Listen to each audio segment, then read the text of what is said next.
The driveway of my beach house in Malibu, the Azure, was not empty. It was supposed to be. I had sent the memo to the property manager 3 weeks ago, owner in residence. Clear the calendar. I needed silence. I needed the sound of the ocean to drown out the noise of the merger I had just closed in New York. I was 62 years old, tired, and I just wanted to drink my tea on my deck. Before we step into the beach house and watch the tide turn, if you believe that respect is the rent you pay for the space you occupy in someone's life, hit that subscribe button. Join us. We tell stories for the ones who own the building. Now, let's get into the story. Instead, I was staring at a fleet of cars. A G-Wagon. A Range Rover. A flashy, lime green Corvette that looked like a toy. My stomach tightened. I knew that Corvette. It belonged to my son, Marcus. Or rather, the bank owned it, and Marcus paid the lease with the allowance I deposited into his consulting firm's account every month. I parked my modest sedan behind the fleet of luxury vehicles and walked to the front door. I didn't need a key, the house recognized my biometrics. Or it should have. I pressed my thumb to the scanner. Access denied. User locked out. I blinked. Someone had changed the administrative protocols. Someone had hacked my house. I walked around the back, to the glass sliding doors that opened onto the pool deck. The scene that greeted me was a masterclass in disrespect. There were at least 15 people there. Loud music, trap beats that rattled the glass, was thumping. Champagne bottles, my vintage Dom Perignon from the climate-controlled cellar, were floating in the pool. And in the center of it all, holding court on a lounge chair like Cleopatra on the Nile, was my daughter-in-law, Keisha. Keisha was 30 years old, beautiful in a manufactured, Instagram filter sort of way, and possessed a soul as shallow as a birdbath. Sitting next to her were her parents, Mr. and Mrs. Jenkins, and her 2 loud sisters. They were eating caviar. My caviar. I slid the door open. It wasn't locked. The music cut through me. I stood there, holding my overnight bag, wearing my travel clothes. Marcus was the first to see me. He was by the grill. He froze, a pair of tongs in his hand. "Ma," he stammered. The music didn't stop, but the conversation near the pool did. Keisha lowered her sunglasses. She looked at me. She didn't stand up. She didn't smile. She looked me up and down with a look of pure, unadulterated disgust. "Marcus," she drawled, her voice loud enough to carry over the bass. "I thought you said we had the place to ourselves." I did," Marcus said, looking terrified. "Ma, what are you doing here? You're supposed to be in New York." "I live here, Marcus," I said, my voice calm, though my blood was beginning to boil. "This is my house. I told you I was coming down for the weekend." Keisha laughed. It was a cold, sharp sound. "Your house?" she scoffed. "Marcus put this house in the family trust last year. It belongs to us now. To the Vance legacy. And right now, the legacy is having a private party." She turned to her mother, Mrs. Jenkins, a woman wearing a kaftan that cost more than my car. "Can you believe this?" Keisha said, gesturing at me with a champagne flute. I wanted to relax at my beach house, but my daughter-in-law was already inside with her whole family and said, "Why did that old leech show up here? No room for you." The insult hung in the air, vibrating with the bass. Old leech. Me. Regina Vance. The woman who had built Vance Global Logistics from a single truck into a multi-billion-dollar empire. The woman who had paid for Keisha's wedding. The woman who paid the mortgage on the house they lived in back in the city. The woman who had essentially invented Marcus's career so he wouldn't feel like a failure. "No room?" I repeated softly. "You heard me," Keisha snapped. "All the bedrooms are taken. My sisters are here. My parents are here. We don't have space for you, Regina. Go find a Motel 6. Or better yet, go back to New York and make more money so Marcus can invest it properly. You're cramping our vibe. Mrs. Jenkins chimed in, her mouth full of a cracker. It is rude to show up unannounced, Regina. Very low class. I looked at Marcus. My son. My only child. Marcus? I asked. He looked at his wife. He looked at her family. He looked at the lifestyle he was terrified of losing. Ma, he mumbled, looking at his shoes. Keisha's been really stressed. She needs this trip. Maybe you should just go. We can do dinner next week? I'll book you a room at the Ritz. He was kicking me out. He was choosing the parasites over the host. He thought the family trust protected him. He thought he was the owner because I had let him put his name on the deed for tax purposes. He didn't know about the shadow clause. He didn't know that the trust was a revocable instrument, and that I was the sole executor with the power of total recall. I looked at Keisha. I looked at the champagne. I looked at the ocean I wanted to see. I smiled. It's okay, dear. Keisha smirked, triumphant. See? I told you she was soft. Bye-bye, Regina. Don't let the gate hit you. Enjoy the weekend, I said. It looks expensive. I turned and walked out. I didn't argue. I didn't scream. I walked back to my sedan. I sat in the driver's seat. I didn't go to a motel. I drove up the coast to a small cafe with Wi-Fi. I ordered a black coffee. I opened my laptop. I wasn't just a retired CEO. I was a woman who knew where every single skeleton in the family closet was buried, mostly because I had paid for the shovels. Keisha thought I was a leech. She thought the house was hers. She thought the money was Marcus's. I logged into the Vance family office mainframe. The hidden secret suspense was simple: Marcus and Keisha didn't have any money. Not a dime. They lived on an allowance that was structured as a salary from a shell company I owned. Their credit cards? Corporate cards linked to my personal line of credit. Their cars? Leased by my company. The business Keisha ran, a boutique fashion line? It was funded entirely by a venture capital loan that I had personally guaranteed. But what I did made her life a nightmare. I cracked my knuckles. Time to audit the books, I whispered to the empty cafe. Step 1, the utility kill. The Azure Beach house was a smart home. Fully integrated. And while they had changed the door codes, they hadn't changed the admin root access. Because they didn't know how. I accessed the house's control panel remotely.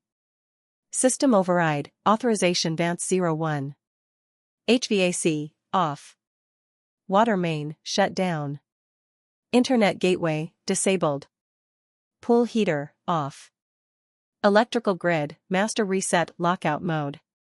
In Malibu, the power didn't just go out. The house went hostile. The storm shutters, heavy, steel hurricane-proof slats, began to descend. They were automatic safety features. I triggered them manually. They were about to be locked inside a dark, hot box with no running water and no Wi-Fi. Step 2, the financial freeze. I pulled up the credit card portal. Platinum Amex. Black card. The emergency visa. Status, reported stolen. Reason, fraudulent activity. Action, immediate freeze. Step 3, the repo. I called a number I hadn't used in years. Mr. Henderson. He ran a specialized asset recovery team. They were the people you called when high-end clients stopped paying the lease. Henderson, I said. It's Regina Vance. Ms. Vance. It's been a while. I have a job. Immediate pickup. Malibu. A Corvette, a G-Wagon, and a Range Rover. They are in breach of lease. The drivers are unauthorized. We're on our way. Step 4, the career ender. Keisha was an influencer. Her fashion line relied on her social media presence. I didn't hack her social media. That would be illegal. But I did own the domain name of her website. And the server it was hosted on. I redirected her website. Instead of selling Keisha Kutcher, it now redirected to a single, static page. A picture of a leech. And a caption, site suspended due to non-payment by owner. I sat back and sipped my coffee. My phone buzzed. It was Marcus. I let it ring. It buzzed again. And again. Then Keisha called. Then Mrs. Jenkins called. I watched the notifications roll in like waves. They weren't calling to apologize. They were calling because the lights had just gone out, the toilets wouldn't flush, and the steel shutters had just slammed down, trapping them in the dark with their caviar. I answered the text from Marcus. Marcus, Ma. The power is out. The doors are locked. We can't get out. What is going on? I typed a reply. I'm sorry, Marcus. It seems the leech has detached herself. When the host dies, the parasites usually starve. Good luck with the darkness. I closed my laptop. But I wasn't done. The suspense wasn't just about trapping them. It was about what they were hiding in that house. Because when I had triggered the security shutters, the internal cameras had turned on. And I saw something on the feed in the living room. Keisha's father, Mr. Jenkins, was opening a briefcase. It was filled with cash. Stacks of it. And he was handing it to a man I didn't recognize. A man who had been hiding in the guest room. They weren't just having a party. They were making a deal. A drug deal? A money laundering handoff? I zoomed in on the feed. The man had a tattoo on his neck. A scorpion. That wasn't just a dealer. That was the syndicate. My son and his wife weren't just ungrateful. They were in bed with the cartel. And they were using my house as the drop point. I picked up my phone. I didn't call the police. Not yet. I called the wolf. Julian Sterling. My lawyer. My fixer. The man who made problems disappear. Julian, I said. We have a situation at the Azure. It's not a family dispute anymore. It's a RICO case waiting to happen. I need you to get down here. And bring the cleanup crew. Inside the Azure, the party had turned into a prison riot. The emergency storm shutters had slammed down with the finality of a coffin lid, plunging the midday sun into absolute, suffocating darkness. The only light came from the frantic beams of cell phone flashlights, cutting through the gloom like erratic fireflies. The air conditioning had died instantly, and in the sealed glass box of the beach house, the temperature was already rising. The smell of expensive perfume and caviar was beginning to turn sour, mixing with the sharp, metallic scent of fear. Marcus was pounding on the front door. Open! Open the damn door! It's voice activated. Open! It's dead, you idiot! Keisha screamed from the darkness. She cut the power. The whole grid is down. My phone is dead, Mrs. Jenkins wailed. I have no signal. We're trapped. Like rats. But the real problem wasn't the heat or the darkness. The real problem was the man in the guest room. The man with the scorpion tattoo. The door to the guest suite opened. A beam of tactical light cut across the living room, blinding Marcus. Turn the lights back on, the man said. His voice was low, calm, and terrifying. He hadn't panicked. He had simply drawn his weapon. We can't, Marcus stammered, shielding his eyes. Vegas, listen, my mother, she hacked the house. It's a security lockout. The man, Vegas, walked into the center of the room. He held a briefcase in one hand and a semi-automatic pistol in the other. He looked at Keisha's family, her father trying to hide behind the sofa, her sisters huddling together. I don't care about your mother, Vegas said. I care about my exit. Open the shutters.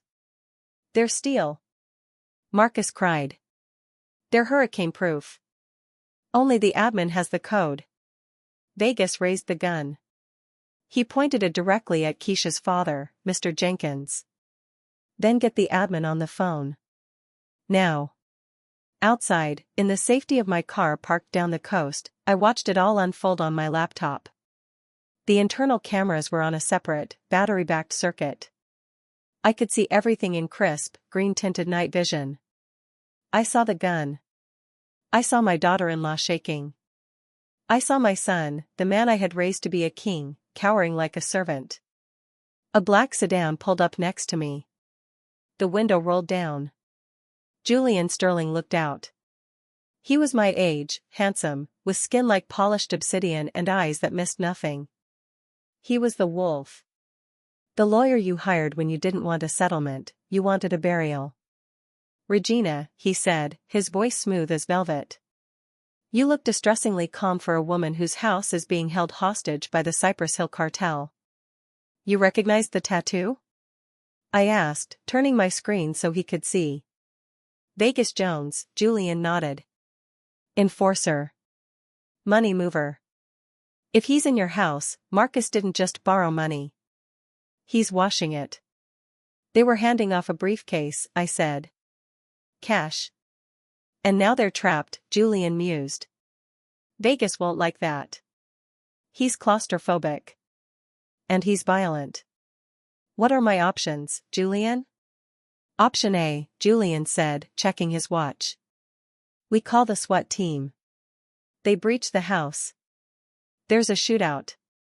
Your house gets riddled with bullets, Marcus probably catches a stray, and the scandal destroys Vance Global Logistics stock price by morning. Option B?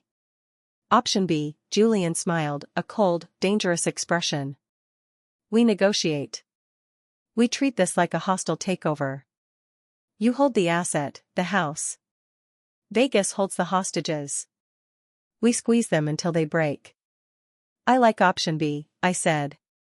Just then, my phone buzzed. It was Marcus. I answered. Ma, he was screaming, sobbing. Ma, you have to unlock the house. He's got a gun. He's going to kill Mr. Jenkins. Please. I'm sorry. I'm so sorry. Put him on, I said calmly. Who? The man with the gun. Put him on the phone. There was a scuffle. Then, a breathing sound. Heavy and controlled. Talk, Vegas said. Mr. Jones, I said. My name is Regina Vance. You are currently trespassing in a secure facility owned by Vance Global. Open the door, lady, Vegas growled. Or I start turning this family into past tense. If you shoot them, I said, you lose your leverage. And you still won't get out. Those shutters are rated for Category 5 hurricanes. Your bullets won't scratch them. And the police response time to a shots fired call in Malibu is approximately 4 minutes. You called the cops? Not yet, I said. Because I don't want the press. And neither do you. You have a briefcase full of cash that you need to launder. I have a house full of parasites I need to evict. Maybe we can help each other. Vegas paused. He was a businessman, in his own bloody way. I'm listening. I will unlock the back service door, I said. Just the back door. You take your briefcase.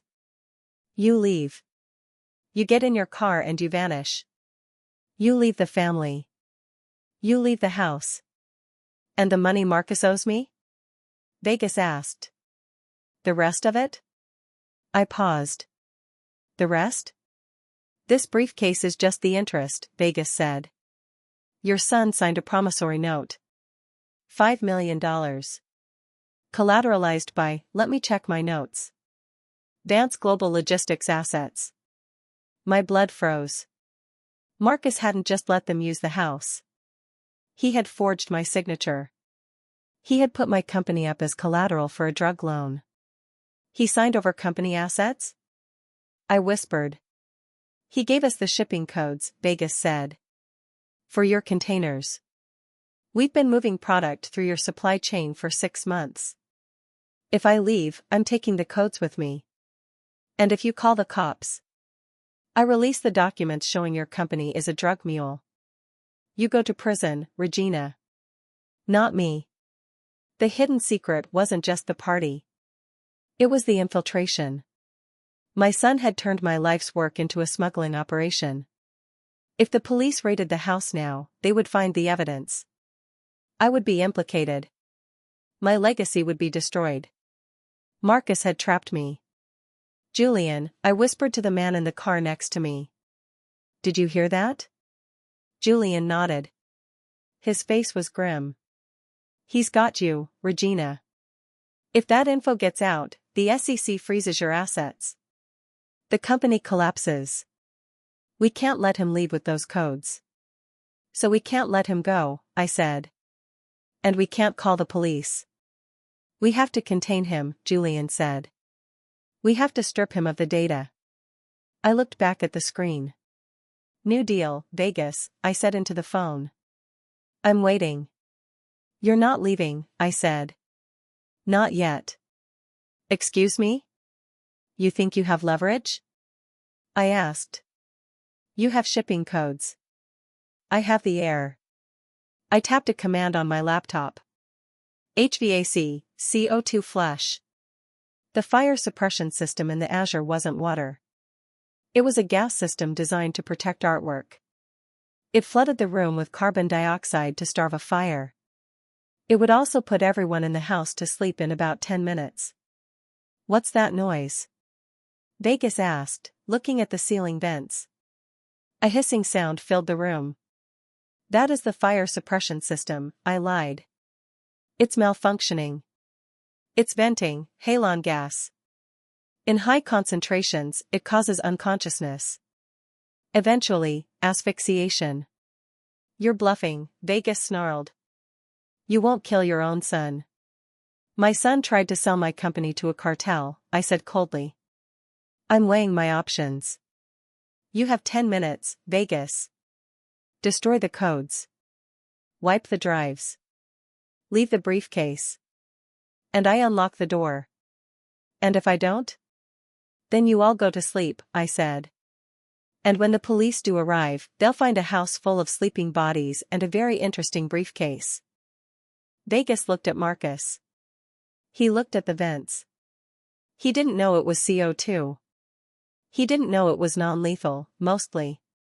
He just knew he was trapped in a box with a woman who sounded like she had absolutely zero cares left to give. But Vegas was a predator. And predators don't surrender. You want to play hardball, Regina? He grabbed Keisha. He put the gun to her head. Unlock the door. Or I paint your white rug red. Keisha screamed. Regina. Help me. I'm sorry. I'm sorry I called you a leech. Please. Marcus was cowering in the corner. Mrs. Jenkins had fainted. I looked at Julian. He's escalating, Julian said. We need a distraction. We need to breach. I don't have a SWAT team, Julian. No, Julian smiled, reaching into his glove box and pulling out a heavy, silenced pistol. But you have a wolf. You're going in? I'm going to the back door, Julian said. Unlock it on my signal. I'll handle Vegas. You handle the rest. What about the repo men? I asked, seeing the tow trucks I had called earlier finally turning onto the street. Perfect, Julian said. Let them in. The tow trucks, massive, loud, diesel beasts, roared up the driveway. Inside the house, the noise was deafening.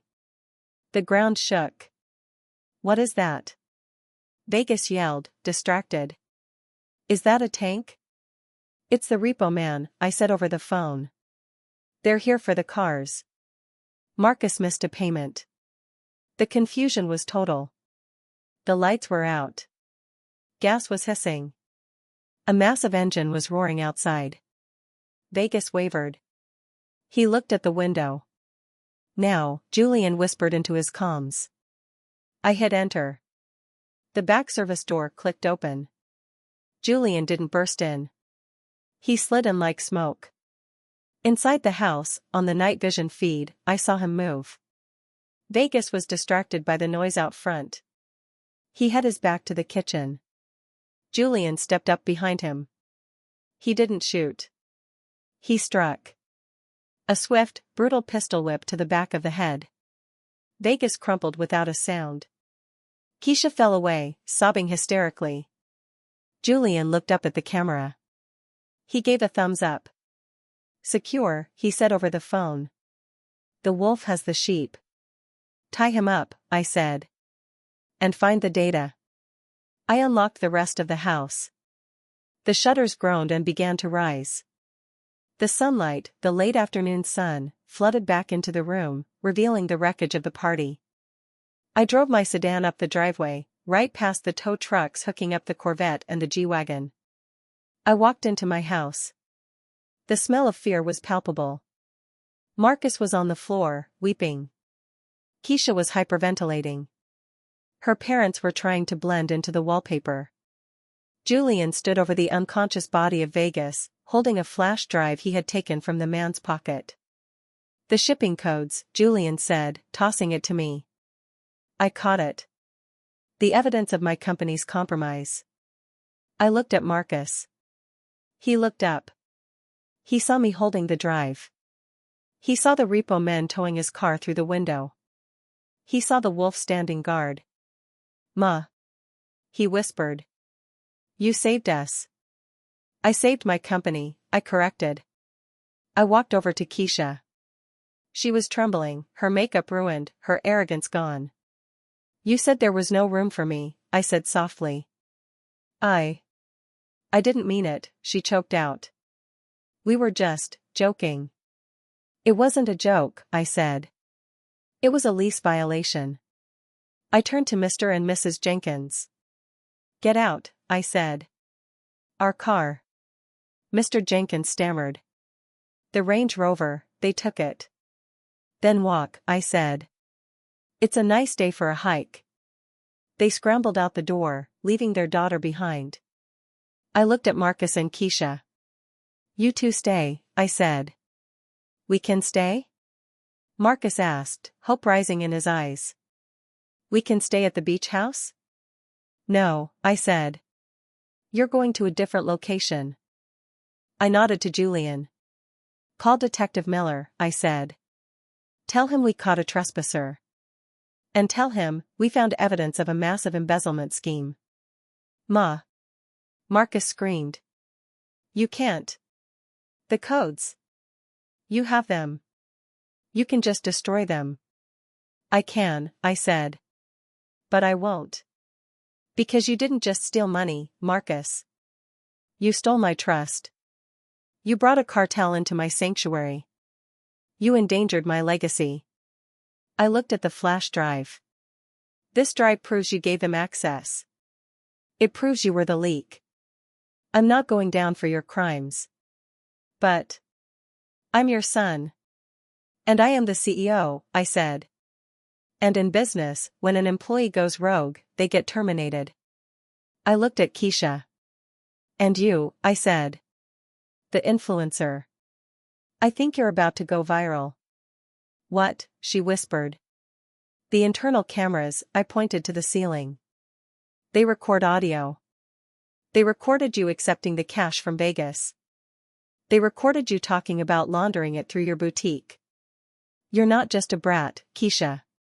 You're a co-conspirator. They fell silent. The weight of the nightmare I had promised them finally settled. They were broke. Their cars were gone. Their family had fled. And the police were on the way. But I wasn't done. I walked over to the unconscious Vegas. Julian, I said. Wake him up. Julian threw a glass of water on Vegas. The hitman sputtered and woke, groggy, trying to reach for a gun that wasn't there. He looked at me. You're dead, he rasped. The syndicate. The syndicate, I interrupted, doesn't like loose ends. And right now, you are a very loose end. I crouched down. I have a proposition, I said. Go to hell. I own hell, I said. It's called the federal penitentiary. I can give the drive to the FBI. You go away for life. Marcus goes away. Everyone loses. Or, I said, we change the narrative. I looked at Marcus. I looked at Vegas. The syndicate wants their shipping route. Marcus wants his freedom. And I want absolute control. I smiled. Marcus, I said. You are going to resign from the family trust. Today. You are going to sign over your entire stake in the company to me. You will own nothing. Marcus nodded frantically. Yes. Yes, anything. And Vegas, I said. You are going to take your briefcase. You are going to leave. And you are going to tell your bosses that the Vance route is closed. Permanently. Because the new management is not friendly. Why would I do that? Vegas sneered. Because, I said, holding up the flash drive, if you don't. I upload this. Not to the police. But to the rival cartel. The ones your bosses are fighting in Tijuana. I give them your names. Your addresses.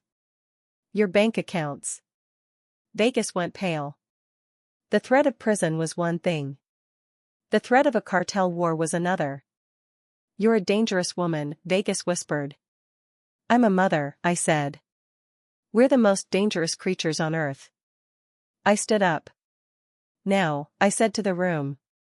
Get out of my house.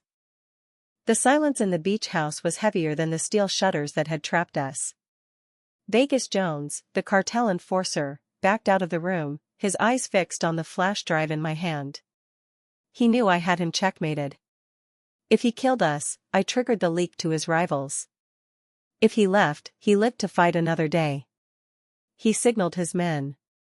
They lowered their weapons and retreated into the night, the sound of their SUVs fading like a bad dream. Marcus let out a long, ragged breath and slumped against the kitchen island. They're gone, he whispered, a hysterical giggle bubbling up in his throat. Ma, you did it. You stared down a cartel boss. He looked at me with a mixture of awe and sudden, desperate hope. We're safe. The debt is gone. The house is safe. He stood up, brushing the dust off his ruined vacation clothes. He looked at Keisha, who was still shivering on the sofa. See, babe? Marcus said, his arrogance slowly, unbelievably, starting to creep back in. I told you my mother would handle it. She's tough. We're Vances. We survive. He turned to me, a smile plastering itself onto his face. Ma, that was intense. But we're good now, right? I signed the papers. The company is yours. I learned my lesson. So, can we turn the AC back on? And maybe order some food? I'm starving. I looked at him. I looked at the man who had tried to sell my legacy to a drug lord. I looked at the daughter-in-law who had called me a leech and eaten my caviar while plotting to steal my home. They thought the nightmare was the man with the gun. They didn't realize the nightmare was the woman with the keys. You think this is over? I asked softly.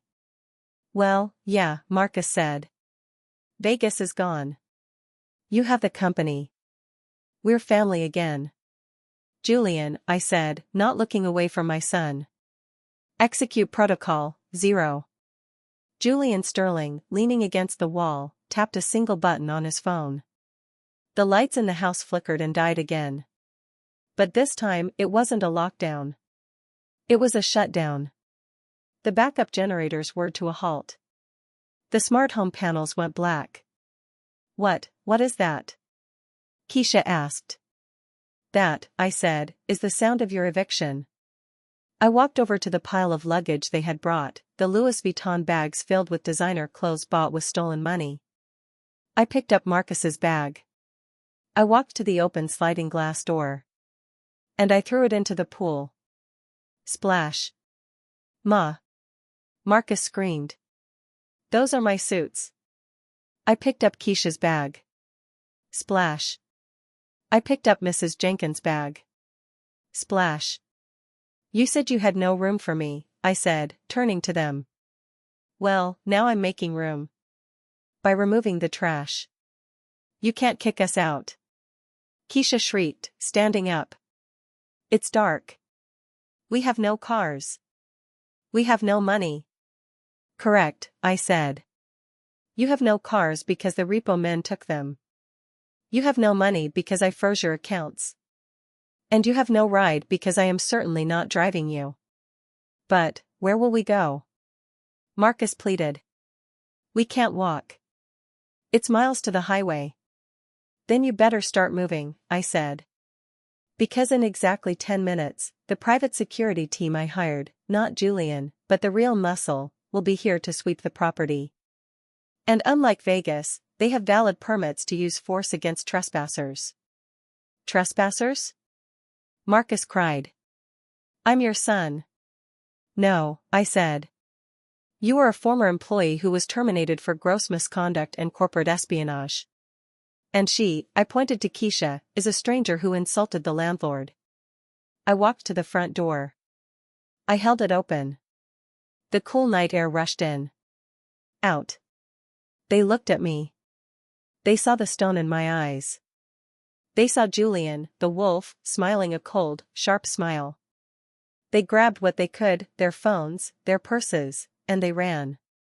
Marcus, Keisha, and the Jenkins parents stumbled out into the dark, wet driveway. They looked at the empty spots where their luxury SUVs used to be. They looked at the long, winding road leading into the Black Hills. Ma. Marcus yelled back one last time. How are we supposed to live? The same way I did when I started, I shouted back.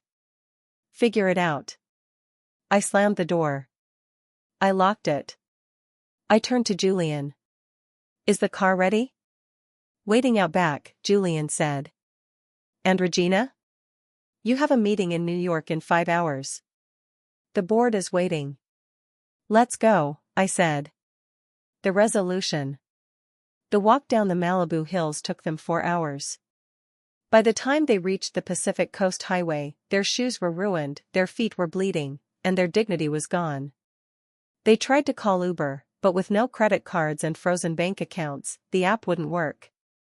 They had to hitchhike. But the real nightmare started the next morning.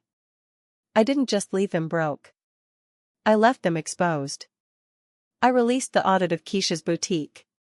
It wasn't a business, it was a money laundering front for the cash Marcus had stolen. I sent the files to the IRS. Keisha wasn't just an influencer anymore. She was a tax cheat. Her social media accounts were flooded not with likes, but with subpoenas. Her brand imploded. She was forced to sell her clothes, her jewelry, everything, just to pay the legal fees to stay out of prison. She moved back in with her parents, who had also lost their rental home due to unforeseen financial complications, me buying the building and evicting them. Marcus avoided prison for the drug ties because I withheld the flash drive from the police. I kept it as insurance against the cartel. But he couldn't escape the civil suits. The investors he had defrauded sued him into oblivion. He now works at a car wash in Reseda. I know this, because I own the car wash. Every month, I get a report. He wipes down luxury cars like the ones he used to drive. He looks tired. He looks humble. And sometimes, when a lime green Corvette rolls through, he flinches. The legacy. I didn't retire. I didn't go back to just being a CEO. I took the experience with Vegas and the cartel and I realized something, there was a gap in the market. I rebranded Vance Global Logistics. We opened a new division, Vance Secure Solutions. We specialize in high-risk asset recovery and hostile negotiation. When a corporation has a problem in a dangerous part of the world, a kidnapped executive, a seized ship, a cartel trying to muscle in, they don't call the police. The police are too slow. They call Regina Vance. I use the network my father built, the leverage I gained from Vegas, and the ruthless efficiency I learned from raising a traitorous son. I am the fixer for the Fortune 500. I am respected. I am feared. And I am very, very rich. I still have the beach house. I renovated it. It has no guest rooms anymore. Just a massive master suite, a library, and a view of the ocean. I sit on the deck, drinking my tea. It's quiet. The only sound is the waves, and the occasional notification on my phone that another $1 million has hit the account. Marcus called me once, a year later. "Ma," he said. "I'm sorry. Can I just come home?" "You are home, Marcus," I said. "You're in the real world now. Enjoy the weather." What this story teaches us is that you can't inherit respect. You have to earn it. And if you try to take what isn't yours from a woman who built it from scratch, you might find yourself walking down a dark road with nothing but the shirt on your back. If you believe that the old leech was actually the one holding the whole ocean back, hit that like button. And subscribe to this channel, because we are building empires and taking out the trash, one story at a time. We'll see you in the next one.